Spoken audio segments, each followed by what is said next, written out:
If you struggled with slugs last season, you're definitely not alone. So here are my top tips for a slug-free garden. To keep on top of their numbers, I use damp planks of wood, which can make an effective trap. Simply lay them down at dusk, and then in the morning, turn them over, remove the slugs and snails hiding underneath, and relocate them. Barriers can be useful, created from things like bramble canes cut and placed around a plant, sharp shells such as crushed whelk shells, or even copper.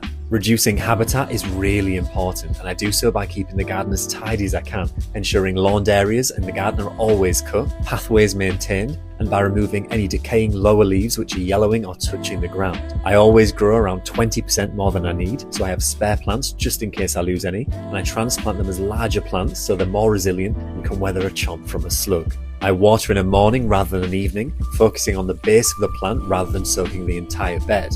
I've created wildlife habitats such as ponds, bird, bug and hedgehog houses, drawing predatory wildlife into the garden to help maintain balance.